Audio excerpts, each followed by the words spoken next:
invited Jen to talk about authenticity and vulnerability here. I mean, it's been a year of struggle on so many fronts for all of us.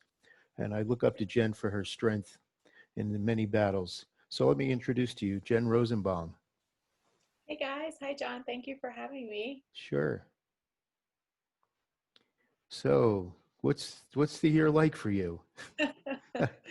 Well, I don't know about you, but I've been vacationing and working a ton, and yeah. What has the year been like for me? Well, unexpected. Let's use that word. Unexpected, but you know, I'm getting kind of used to that. I'm getting kind of used to I'm expecting the unexpected at this point. It's been a couple of years of the unexpected for me. So it's just another year of the unexpected and, taking it day by day. Yeah, I mean, people here, feel free to unmute and join in and ask questions. I mean, this is a conversation for all of us. But Jen, you have a new book coming out? I do. I will tell you. Sorry. So here's the thing. I decided in January, before all of everything happened, that I was going to write a book. So some people are like, really, you wrote a book during quarantine? Are you trying to show off? This was planned before coronavirus actually happened. But thankfully for coronavirus, it actually did happen. So it's called, I'm gonna edit it for the people at home. But if you want to find it, you'll understand what I mean. You can look for it on Amazon. It's called What the F Just Happened? A Survivor's Guide to Life After Breast Cancer. Yeah, so I wrote about, the truth is with cancer, and I think if anybody out there is listening that's gone through it, I know there's some people here who I will not call out that are cancer survivors. There you go. Michael just raised his hand. I know he's a cancer survivor. I don't know your situation, Michael. Maybe you can tune in on that for me. But I know for me, when I was going through treatment, it was like survival mode. Like you just do what you have to do to survive. And it was when the cancer was over and the treatment was over and it was gone. And it was the moment where the world tells you, well, you should just be happy you survived. You should just be happy you're alive, that you feel the absolute worst. You're like, what the hell just happened to me? And your life is completely different. And you don't really know how to fit back into your life the way it was before. And I think that actually a lot of the advice that I give on the book, is really about how over the last 3 years, I've tried to put my life back together and I'm still working on it, but also how we can, it can also really apply to like what's going on right now, right? Because we're all sort of in this survival mode of quarantine and pandemic and not working and for me taking care of kids. I'm sitting here watching my kids right now. They're on the hammock doing their homework. It's cute until they start fighting. Trying to figure out how to maintain my business while I'm home with my children, and my husband's out working, or whatever it might be. There's so much going on right now, and I don't think it's until we get back to some sort of normalcy that all of a sudden we're going to be like, wait, what happened? what did I just go through? Even there's certain times, like today I was taking a walk this morning and there was a moment of like, I can't believe school got canceled for like months. That's just crazy. It's crazy. So I think it's going to take us some time to process what's going on in the world and how it's affected us and rebuild new lives. And I think that we're learning, right, what's important to us. Like we used to go out a lot and go out to dinner, and I'm not even sure we enjoyed it. We just did it. It was like what we did. And just last night I was saying I'm enjoying so much more the backyard barbecues that we're having with friends, the social distance barbecues, or the more intimate moments that we're having, or buying a hammock and laying on a hammock, and just taking some downtime. And all of a sudden these other things don't feel so important. It's the same thing with cancer. The things that are important become more important. The things that aren't important become less important. And I think we're all going to kind of go through that with this. Long answer, sorry. No, that's great. And talking about the kids home from school or homeschooling, I have friends consider their fighting to be the PE time. Oh yeah, well that's a good way to look at it. I try to say, it's funny because my husband's at work all day and then he comes home and the kids are at each other and he's like, they're so annoying. And I'm like, no, you don't get a right to complain because you actually leave the house. I have literally been with them 24/7 for 4 months. This is not parenting that anybody signed up for. This is a level of parenting that is just on steroids that nobody in their right mind signed up for. And, you know, I was like, you don't have a right to complain. And the other thing is we should be grateful that they're healthy enough to fight with each other. That's how I'm trying to look at it right now. I am grateful that they are annoying the crap out of me because the alternative is not great, you know? Yeah, so let's see. We've got the COVID in. We've got the talk about the book. You've also been doing some posing things. Um, is that Yeah, another the book or is that a video? it's a little bit of both. So I just Okay. released a new posing guide. You know, I know you know this, John, because we've spent time together on Creative Live, but I am a firm believer that there's a misconception in posing, that posing is based on size. And, you know, there's a whole thing about curvy girl posing and skinny girl posing and how do I pose banana shaped women or apple shape or whatever. I don't know, whatever fruit they're trying to make us this week. You know, my whole thing is if you actually really study the body and you understand how it works, you cannot pose based on jean size. You just can't, because you can line 10 women up there that are size 4 and one could be curvy and one could be straight. You know, curvy, by the way, is not a size, it's a shape. So like people need to drop that whole like curvy girl thing. I don't know. I guess it's a politically correct way of saying, you know, like a plus size woman. But even a plus size woman who could be a size 22 might not have curves. Another plus size woman could be an hourglass shape and have banging curves. You know, it doesn't matter what the size of her jeans are is the point. The point is we have to pose per the body and how the body works. So I developed this this way of posing. I call it the 8 points of posing method. And what that is 8 points of the body from head to toe that are the major joints of the body that move. And it's a matter of how you move them to tell the camera to see what you wanted to see. So it applies to every single woman. It doesn't matter what size she is, what shape she is. If you know how to move these 8 points and you know what the 8 points are and how to move them to get the camera to see what you wanted to see, you can manipulate any body in posing. And that's what I teach in this. So it's a 76 page, I think, PDF where it breaks down the points and it talks about, you know, and it shows some examples of like why I do certain things certain ways and certain rules that are what I call 99% rules. Like, for example, 99% of the time, you're going to have your hips away from the camera. There's always that 1% where somebody looks a little bit different, you know, better a different way, or we can break rules as long as we know them. But 99% of the time, this is how you're going to want to do it. And I also give an hour and a half presentation, or an hour and 20 minutes, I think it is. It's like a class where I go through a PowerPoint presentation. I show exactly the befores and afters, how we want people to move, what we want them to move, and they really work together. So I recommend that people watch the hour and 20-minute instructional video and then print or keep the PDF handy on an electronic so that if they're having a moment where they're in a shoot and they're like, I don't know what to do here, this, you know, her thighs look really big or her shoulders look really wide, what can I do? You could just go to that section and it'll say, okay, do her shoulders look wide, turn 3/4 to the camera, something like that. So it's a little bit of everything and it's only $49. So it's a really good value. Cool. It's interesting that most of the participants here today are men. I mean, I see Rena and Bo in here, but and Sarah's hiding down in the corner. But I'm surprised. Are most of the guys here shooting boudoir at all, or beauty, or just a little bit of everything? Well, Larry says yes. Go ahead. I've been primarily known over the decades as a bodybuilding fitness photographer. Mm-hmm. So I've certainly shot a huge number of women in that regard, but posing is entirely different. And I have shot, I have been successful in shooting some fashion and some edgy lifestyle work that has been published globally, actually. So yeah, I shoot a lot of women, but perhaps much differently than other people do. I'm myself a portrait photographer, and I live on Long Island. Jen's a fellow Long Islander, so I'm here, you know, and I've attended many events that Jen has been at and talks, so I admire her work. And Boudoir can also help with a lot with portrait photography, hence her portrait guide. And so that's why I'm here.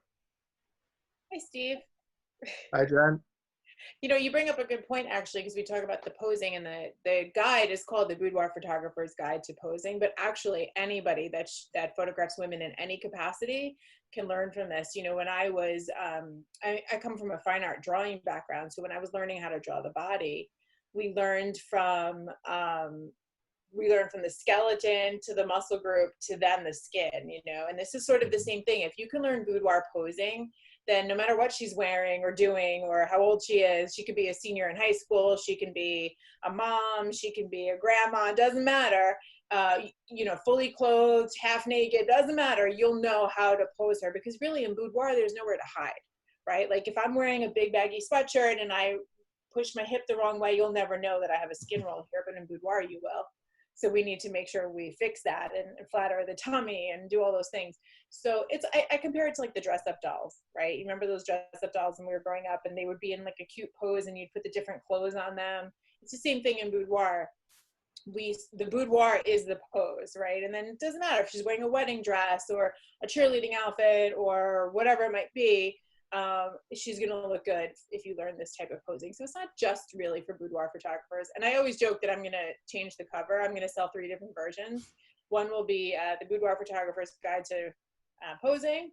One will be the Photographer's Guide to Posing Curvy Girls, because that seems to be the cool thing, and it'll be the same exact information. And the third one will be all photographers' guide to posing. It's all the same thing. It's all the same thing. I completely agree with that. And even going back to the bodybuilding and fitness side of things, learning the control of your body, not necessarily just moving muscles, makes it very important, whether you're the photographer or the model. And I go back to decades ago when Arnold was, in the bodybuilding world, and went out of his way to take ballet lessons, so he himself could learn how to better use his body. Mm-hmm. Yeah, that's why I always say to people, show them the pose, put yourself in it first. And Mm-hmm. and I will sometimes say, can you do this? Meaning it's a question, like, can your body do this? Can you move this way? Or I might say, move over, let me try this. Let me see if my body moves this way. Because I might have an idea in my head and they're not getting it. And I'm like, well, maybe the body just doesn't even work like that. Let me try it. So I agree with you. Yeah, I learned that early on. I assisted a fashion photographer in like 1979 or 80 in New York in a catalog studio. And he would ask people to do things that were impossible. And, and I learned how to be better treat people from watching the way he treated them. Yeah. Let me try it first. Right. Let me put myself in danger. If you're a man and you're photographing a woman, I think it's even better to try it, because it's like, well, she's going to look at you and either be like, well, if he could do it, I could certainly do it, and I think that there's no, if you're putting yourself in their shoes, it makes you much more relatable. Yeah, and in addition to posing, there's lighting tricks too, and knowing where to put the lights. And is there anything you want to talk about with lighting, Jen? Sure. That's a very broad question, but lighting is good. Well, actually, let's put it this way. You're starting to use LEDs quite a bit, it looks like. Yeah, I use the Solix kits from Westcott. I actually worked with them to create the perfect portrait studio kit. So it's called the Solix kit by Jen Rozenbaum. And yeah, I love them. They're really easy to use, and they are really beautiful. Great lighting. They come with a lot of different modifier options so that you can create a lot of different looks. And I guess really what I want to say about lighting is that there's a very big misconception in photography that people think that photography is about the camera. And I'm the first to tell you that a camera is super important, obviously. I mean, I'm a Nikon ambassador. I love my Nikon cameras. They're really important. But when we talk about the aspect of photography, what photography actually is the capturing of light. And so if you are not lighting something properly, then you can never capture it properly. Because really what the camera is doing is reading the light. So that means we have to put the light in a flattering place. We have to make sure our exposure is right. We have to make sure our color is right, so on and so forth. So I really emphasize to people that photography is light, and to remember that and how important that is. So when people say, oh, I don't really know how to use artificial light, well, learn, because there are times you're going to have to be in control of it. If the sun is beautiful, and I love natural light, I do a lot of natural light photography, but it doesn't mean that you're off the hook in controlling what you want to see and what you want the camera to capture. So photography is light. That's one of the most important things I think people don't understand. Yeah, I think a lot of the natural light photographers don't realize that they are good and can do artificial light. They know more than us studio people sometimes, because they have to deal with the situation the way it is and fix things to it. Where in the studio, I want a light here, I put it there and done. Right. I always tell them, I respect you more because you have to go through all this, but your life can be much easier. Right. But listen, I really truly believe to be a professional photographer, and I may get heat for this, and I really don't even care at this point if I do. But, to be a professional photographer means at some point learning both artificial and natural light, because when people say, well, what's your favorite light to use? What's your favorite lens to use? What's your favorite camera to use? Whatever it is, the answer is to whatever it is that I need to get the look that I'm going for. It's like being an artist. I'm a painter, I'm a drawer. It's like, I don't have one paintbrush. I have 100 paintbrushes, because sometimes I need the big brush. Sometimes I need the small brush. My favorite brush isn't my favorite brush. It's the brush I need to get the look I'm going for at the moment. And when you study art, you don't learn to just use one pencil, one, paintbrush. You learn variety, and it all comes together to create what you want. So if you have a vision in your head, and I have to tell you, I remember this moment, John, when there was a moment when I started photography, the camera used to take the pictures. And then there was a moment where I had this vision of what I wanted, and I set it up. I set up the lights, and I set up the camera, and I took a picture, and I went, holy crap, it looks like what's in my head. That was the first time I took a picture. And you know what? That was probably 2 or 3 years into my photography career. It was the first time I took the picture. I controlled everything from start to finish.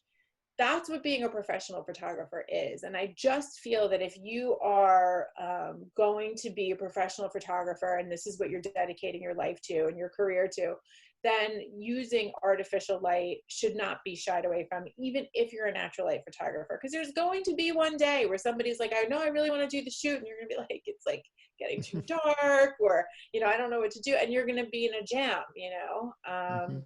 So yeah, I believe that. I mean, listen, I get it. There's some people out there that are like, nope, this is my jam and that's what I do. That's fine. Then just rock the heck out of that, but don't be afraid of something. Like, I think putting yourself in a box saying I'm a natural light photographer, I'm an artificial light photographer, I'm this. They're all tools. Yeah. I mean, it's art. You're going to have, if you want to create something different, you're going to have to learn different techniques. Yeah. And it's always frustrating for me, I think, as an instructor, sometimes that people want to know the settings. What were your settings? Yeah, the settings what were appropriate at that moment, in that situation, at that time, and they're not going to mean anything to you. Yes, exactly. It's always a tough one. Exactly. Yeah. Even, in editing, like we were talking about taking flower pictures. I've been taking a lot of pictures of flowers also, because what the heck else is there to take pictures of right now? But I don't normally edit flowers, so I'm like looking up, I'm trying to teach myself all these new things. I'm like, oh, let's learn new Photoshop skills, let's learn new Lightroom skills, and I'm looking up, some flower photographers. I don't know, what do they call them? Is there a fancy word? Botanist photographers or something? Yeah, botanicals. I don't know what it is, but I'm looking up and I'm like, okay, let's see. And so like some of them will say, here's what your Lightroom settings should be. And I'm like, how do you tell somebody that? How do you know what my Lightroom settings should be? Like, I took this picture of a pink rose at noon, and I took this picture of a purple peony at 5 p.m. in a much darker place. Like, how do you know what my Lightroom settings are supposed to be? So, also to take everything with a grain of salt that you learn out there, and just kind of play around and trust your instincts. Yeah, I mean, this is a good time to go back and brush up on skills. Yeah. I'm also going back into Photoshop and learning new things. And I've never been a real filter person, and now I'm playing with things like topaz impressions with the flowers and things like that. And I don't know, they're kind of gimmicky, but at the same time, it's making me look at things a little different. Listen, it's just something to learn. And at some point it may come where somebody hires you for a job that they want something like that. And you're like, oh, I know how to do that. Cool. But same thing, it's a good time to learn your lighting. You know, get a mannequin head or something like that and just set it up and start moving the light around, taking pictures. It's digital, you know, you don't have to wait for the film to come back. So we can. I think what I just actually was just interviewed for an article, and one of the things that they asked was like, how can somebody, what are some tips that somebody can do at home to, you know, up their photography skills? And that was one of the suggestions that I made, was really to take a look around your house during different times of the day, see where the pockets of light come in, play, take a picture, even if it's a flower. Like, I have kids at home that are going to be my guinea pigs, but even if it's a flower or a water bottle or a glass of water, or I don't care, a shoe, whatever it is, a pair of sunglasses, put it in that pocket of light, take some pictures, see during the day how that changes, then break out some artificial light. Try to envision something in your head and see if you can actually create it with your light. Give yourself some challenge. I've been trying to challenge myself to take pictures of the same flowers every day, but have them look completely different. How do I do that? Maybe I change a lens. Maybe I take it at a different time of day. Maybe I change my angle, whatever it is. I'm trying to challenge myself. How can I take the most mundane things around my house and keep being creative with them? And I think light is a great way to do that. Yeah. Also challenge yourself to things you're sure that you know that you might not. Yeah. You know, there's things people have told you throughout your photography life that you just take for granted that may not be actually right. So this is your a chance to go out and try things, try different apertures, try different focal lengths from different distances, move around, learn that you can't zoom with your feet, and learn how perspective works. It's a great time to try a lot of different things. Yeah, I agree. Anyone else have And some I do have a questions? question about your lighting John. kit. Yeah. Hi, it's John. John from Texas. Hi, John. Texas, my salsa support system. How are you? Good. Yeah, you know, we're going to catch up. We'll catch up soon. Okay. I promise. On your new lighting kit from Westcott, is that a constant light or is that a different type of strobe?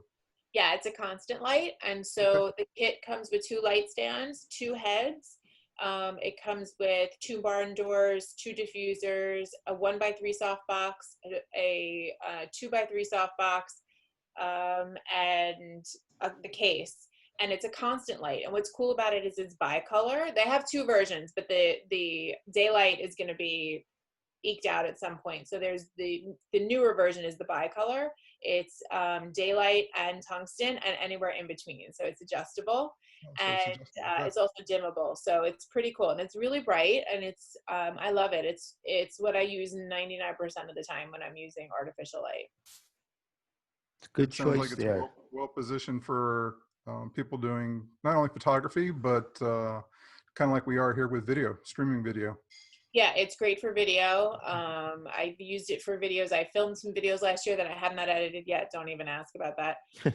But we use the Soligs for that. Yeah, it's great. And you know, I love that it comes with the 2 heads too. Sometimes what I even do is I will use something daylight balanced on the front, or I might reverse it and tungsten in the back, or I might reverse it depending on what the lighting is at the moment. So you can create like kind of a cool blue look. Because it has daylight balance, I use it often in conjunction with daylight. So if I need fill light or there's some reason that, you know, I need just some more light, I'll use it with daylight. So that's really great too. And that's, again, adjustable. And so you said it comes with a 2x3 and a 1x3. Yeah. Those are my 2 favorite modifiers. If I had to start with any 2, that would be it. I mean, almost anything. The 2x3, the 1x3, 2 barn doors, 2 diffusers. The barn doors and the diffusers are magnetic, so they're super easy to put on.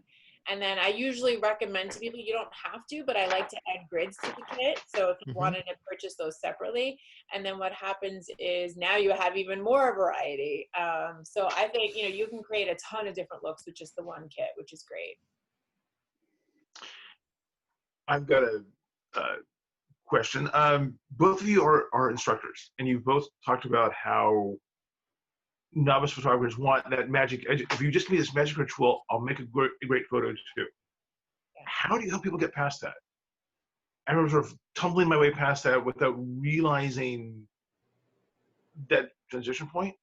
But I get that from friends too. Is like, well, just tell me this magic ritual and I'll make a good photo. So I can't answer for John, obviously, but for me, I do answer the question in the way of, I will say, my standard answer is this. Let's say I just took a photo or I show a photo and somebody says, well, what are the settings? And I will say, well, here's the thing. I will give you the settings, but they could vary depending on what lighting you use, what, distance you are, how much ambient light there is. So what I recommend to people to do is really how I started in photography. I sat down one day, I took a glass of water, I put it on the table, I broke out my camera, I started taking pictures, and then I moved one knob, and I took another picture, and I moved it again, and I took another picture. And what I did was, I did this with the front knob, the back knob. I didn't know what aperture was at the time, or shutter speed, or how they even worked together. I had no idea, and I'm not a reader in that way. Like, I couldn't absorb it from a book. I had to just sit and learn. And so what I did was, once I started moving the knobs and I started comparing the photos, I could see how aperture affected a photo. I could see how shutter speed affected a photo.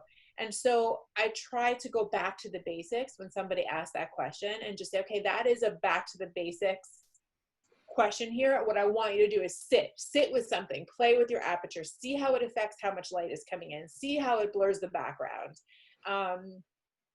I can give them the answers all day.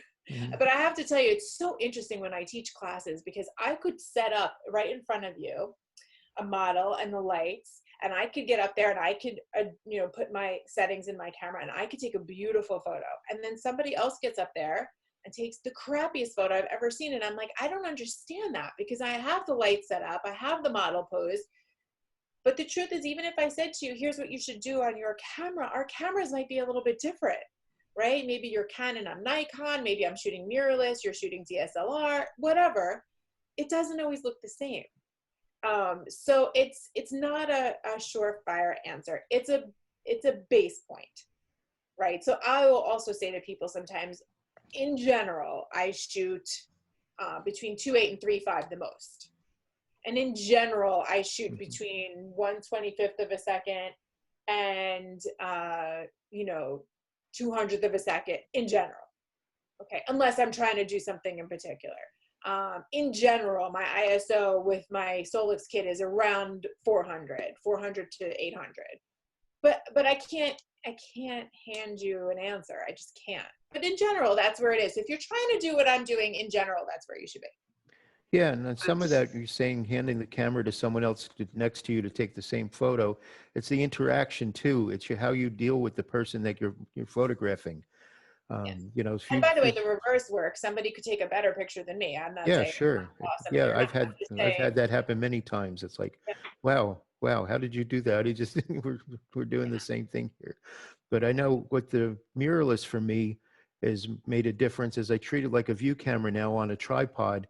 And I could stand to the side now with the eye focus and things like that. I don't have to be stuck with my eye to the viewfinder talking into the back of the camera. So the person I'm photographing can't hear me, so I can actually interact with them. And that makes a lot of difference. And then when I'm teaching, I try to tell people not what I do, but why I do, why I'm picking this, why I'm picking this aperture, why I'm putting this light here. I'm not a person who says, put it here and take the same picture as me. I want you to take your picture. There's no right or wrong. But I want you to understand what happens when you change these things. So I try to teach the why instead of the what. Yeah, and as an educator, I learn from the people that I teach also. So I want to see, I like to observe and watch what they do and see what their settings are and see where their angles are and, where they're cropping. And I'm like, oh, that's amazing. I never would have thought of doing that. Let me try that. I don't know everything just because I'm an educator. So I like to learn from the people that I educate as well. And there's mostly men in the room, and I find men, myself included, we tend to shoot from one spot. With women, I know, move around, they get down on the ground, they go around behind the person to the side, and most guys just stand there and in the one spot and hope the model moves. Yeah, that's funny. I have to pay attention to that. Jim, did that answer your question? Yes, one of the things that I like with when I've been around John and watching you on Creative Live, there's a sense of vision. And you just told that story about that moment where you like, I had this idea and it happened. I made it work. And when people say, well, what should I do with photography? I go, what is it you want? What photos do you want to make? What is it that you want to go, I made this? With me, with photography, there are photos that like, I get to say, I made that photo. I'm sorry, I need to mute myself for just 1 second. Yeah. Sure. And it's that going from mental idea to I did this, which I think is the most wonderful part of photography. And also just working with models. I still get wrapped up in my own stuff. I want this pose. I want this thing, as opposed to I'm dealing with a person. Let them tell me what they want to say about themselves. Yeah, I know some people really push posing, and I tend to try to get people to just be themselves there. Sorry, guys. That's okay. I see you have a friend joined you behind you. Oh, yeah, probably. Hi, how are you? You can come and be part of it. I'm sorry, Jim. I'm home with my kids, and it's like... Thank you for doing this. Real. This is awesome. You're fine. Thank you. Yeah, I mean, part of these conversations is to show that we're all real people here. You know, you see us on TV and the like, but you know, once we're off the set, we're just like everyone else. Yeah, totally. You were saying, I wanted to reply. I didn't hear the entire thing you said, but in the beginning, you said about like what kind of photos you want to take. I talk about this a lot. This is really the key. It's not the settings. It's not the posing. It's not the light. The number one thing missing from people's photography is intention.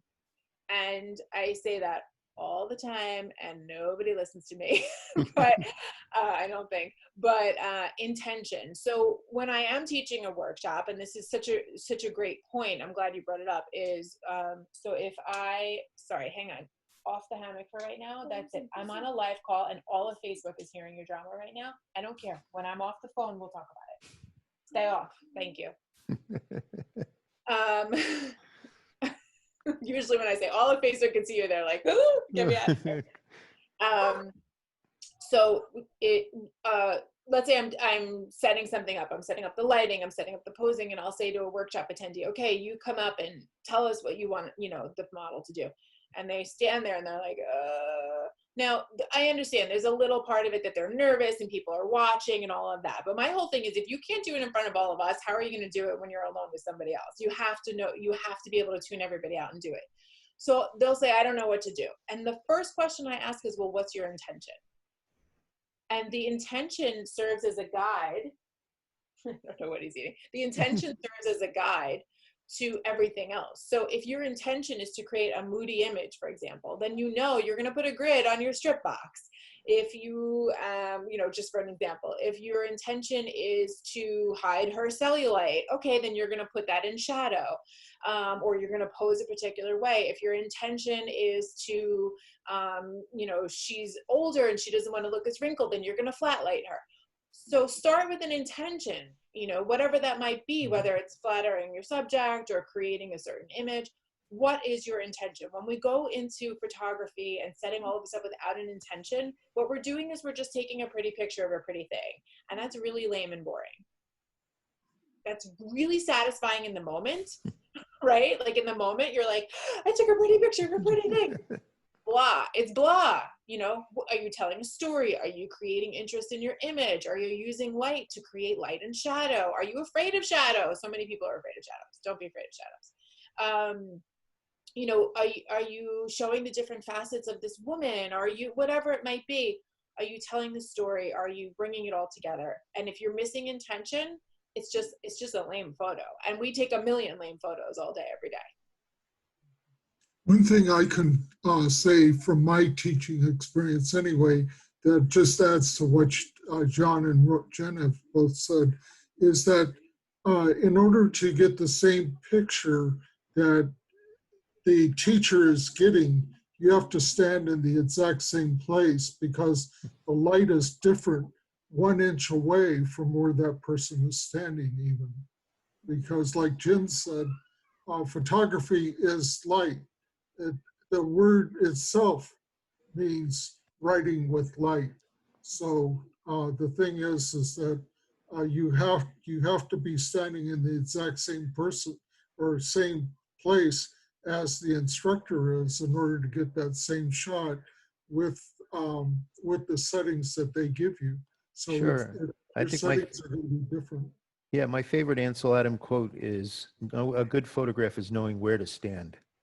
Exactly. It's so true. You know, As Rick Salmon says, it depends. It depends. Right. Everything depends. So many times I'll be teaching and everyone will be standing in one spot and I just kind of break off and walk around. I'm like, you guys are missing the shot over here. It's beautiful. You know, it's what I call solar systeming. I always tell people, Yep. go around your subject and see what else there is. Because if you can light once and take many different photos, that's like a win-win-win all the time. And Jen, Definitely. that ties back into kind of like your posing too. You get them into an ideal pose and you might start at the head and shoot down going towards the feet. And then you go in the middle and you just change your perspective and you tell a story, but your client's comfortable. You're creating a great experience for them. Can you elaborate on that? Yeah, I mean, I always pose for all 8 points, no matter what I'm shooting, because also like the hip bone's connected to the thigh bone, right? Like that song. So in order for somebody's back and chest and head to look good, she has to be toes pointed, you know, and her hips have to be away from the camera or whatever it might be. So I always pose for all 8 points this way. Mostly I shoot primes. I do shoot some zoom lenses, but I mostly shoot primes so that this way I can move in and move out and it makes me not lazy, to John's point, or I'm not just standing there kind of zooming in, zooming out. I'm interacting with her. It's forcing me to be mobile. And I don't have to change her. I don't have to say now, okay, well now I'm taking a full body. So can you point your toes? It's already done for me. So it saves me time, saves me money. And you know, the client, it's hard work to get clients into these poses. You've seen me do it. It's not easy. And so I want to do it once and get a lot of different images. Does that answer your question? Yes, thank you. Okay. So you mentioned workshops and conferences and the like. What's your feeling on the rest of 2020? I think I will see you in 2021, to be honest. Yeah. I have 2 that I am prepared to go to at the moment. I think one being Texas School in September, and one is Roberto's event in November. Are they going to happen? I don't know. And I think that especially here in New York, it's going to be very interesting because of everything going on, the climate here and all of the protests and everything happening and people being in such close quarters here. It's going to be interesting to see, I think, in the next 2 to 4 weeks, how that's going to affect the numbers. And I'm concerned for sure. Either, I mean, listen, I don't like to get into political stuff on Facebook, but either we're going to have like a huge amount of cases here again, or we're not, in which case I'm going to say, that's weird. So yeah, I don't know what's going to be. Yeah, I've got a couple of conferences. Palm Springs got pushed to September, and now we're waiting to hear about that. There's a couple other ones in September that I'm waiting to hear on. So it's everything's up in the air. Yeah, and listen, it depends if just New York gets bad, is Texas going to let me in? You know, we're like banned from everywhere at this point. Like New Yorkers have to like quarantine themselves for all, you know. So I don't know. I just don't know. And this experience has been another lesson in surrender and knowing what you can't control and just letting it unfold as it may, because the truth is that August is still a few months away, and a few months ago we were in a much different position than we are now. So, you know, I can only hope that it's going to get better. And please, God, I need the children to go to school in September. Yeah, it's crazy having the kids home. I just see that with my neighbors and their kids going crazy. Yeah. You know, it's been I think one of the things that nobody is talking about in this whole thing is 2 families with 2 incomes like mine, where one person makes more money than the other like mine, then it's just kind of assumed that the one making less money is going to stay home and take care of the kids, which would be me. And that's fine. I'm a mom. I've always been a mom first and foremost. But it's very sad. I feel sometimes that my business is slipping through my fingers right now. And, you know, my kids are a little bit older. So certainly I can say, you guys need to stay home today. I'm going to go shoot. I'll be back in 5 hours. Hopefully I won't get 400 phone calls a day of he's touching me, she's not listening. And, you know, but there are a lot of my friends that I know in the same positions who have younger kids who are just like, now they're home for the summer. They're probably going to be home until January is my assumption, or at least part-time. I think that there's a lot of rumors here that school's going to go to part-time, whatever it might be. Let's say they go every other day, whatever it is, it's not full-time, you know? And I think that there's a lot of women out there that are struggling to keep their businesses alive, and myself included, because it's just, there's a lot. How many meals can I cook a day? How many times can I clean up? How many loads of laundry is there to do? How many, you know, and then you want me to shoot maybe, and then I have to edit photos, and then I have to, you know, it's a lot. It's a lot on us. And I think that whether the person staying home with the children is male or female, I'm not trying to make this a sex thing. I think it can go either way. I think it's very difficult, you know, right now. And there are days where I feel like I got this and I'm good. And no matter what, I built this business, I can build it again if I need to. And other days I'm like, I'm not going to lose my business. This is fine. I'm just going to keep chugging along and I'm going to do my thing. And then there are other days where I'm like, God help me, I don't want to work today. I'm just so over this. I need to like be with my children, and I need to focus and take care of me. So it's a roller coaster right now, for sure. Are you doing home studio, or do you have a studio you go to? I have a studio. I have not been there. I've been there once in the past few months. We were not allowed, you know, we were in stay-at-home orders completely. And because my kids were home, I wasn't going anywhere. And honestly, you know, I was really just going to the grocery store, and very rarely. So I went to the studio one day, because I thought I was going to lose my mind. And I was like, I just want to go take some selfies and use my camera and like get out of this funk and have a few hours of quiet. So I went once. You know, I don't really know what's going on here, John. I'll be honest with you. We're not really open, but there's a lot of stuff happening underground. Yeah, so same thing out here in Seattle on the West Coast, but I work out of a home studio, so I'm not doing anything. I'm pretty sure I'm going to shut my business down in June, the photography side, and just concentrate on the education and things like that. Because getting people to come into your house and, you know, use your facilities and the like, you know, the rules for the cleanup and everything are just going to be overwhelming. Luckily, I'm in my 60s now. I can start Social Security or something like that, and you know, and just have some little bit of supplemental income. I feel sorry for the people in their 20s and 30s, even 40s, that still have a ways to go with this. You know, I can retire.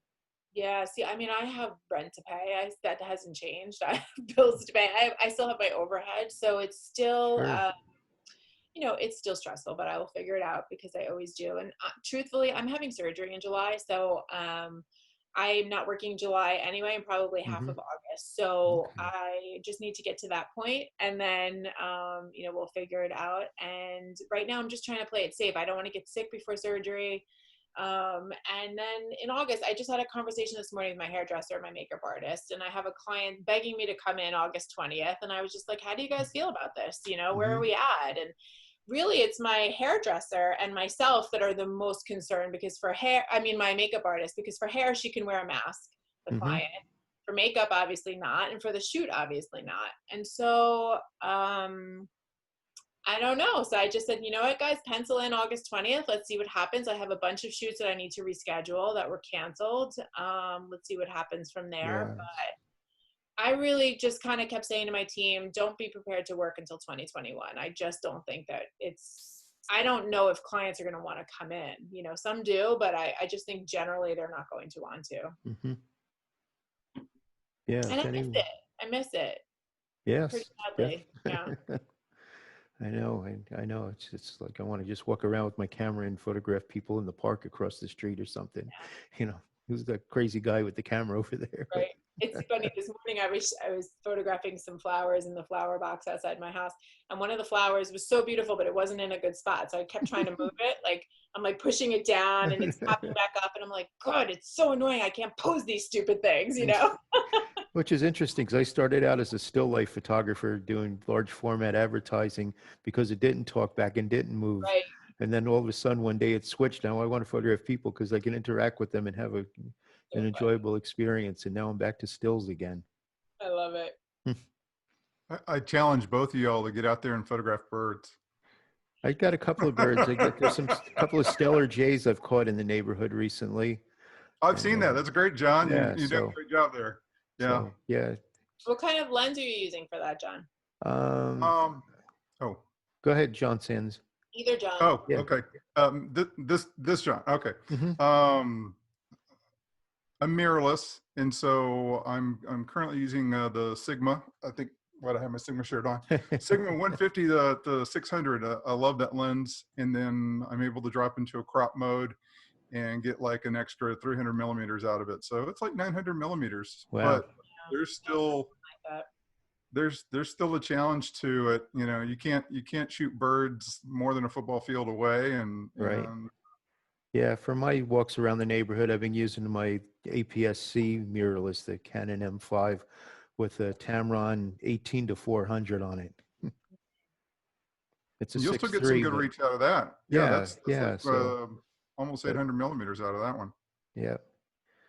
But it's just finding the birds, and the APS-C camera is a little slow to react compared to my big mirrorless, but I don't feel like carrying the big camera out. Patience. When you're photographing birds, it's all about patience. Yep. And well, and tonight, then the basics like we've talked about here, lighting. You know, you can't control the sun, but I can control where I stand with respect to the sun. Sorry, I don't mean to get off topic here, That's but okay. there's so many parallels between shooting anything and birds. It's like deciding what you control, what you can't control, and then zooming with your feed, even if you've got a long lens. So Yep. And I think the full moon is tonight or tomorrow night, so that's something else to go out and have fun with. As one of my regular models used to say, I want patience and I want it now. Yeah. So anyone else have anything they want to add or questions they Hey, want John. to ask? This is Joe. I came in Joe. late, so sorry I missed the beginning. But just on the bird thing, it is something that we can all do right now. And being fortunate here to have some woods right nearby, I'm shooting with a 200 millimeter zoom. And you know, if you're patient and you get close to the birds, you don't need a big, expensive, exotic lens. It's a different approach, but getting some wonderful shots just because I'm spending time standing around where I know birds come and go. And you know, it takes a little practice, but they show up, and these beautiful, tiny little animals that are all around us have this life that most of the time we never even notice. It's been actually super rewarding right now to have something. Yes, there's even a lot of rabbits in my neighborhood now. That too, yeah. Me too. That's Yeah. so funny. Cute little bunnies running around. I get one that just comes up to my front porch all the time, so I just go out and take pictures of it. you know, to Joe's point, I would add, we finished up migration. I'm in far South Texas, and migration.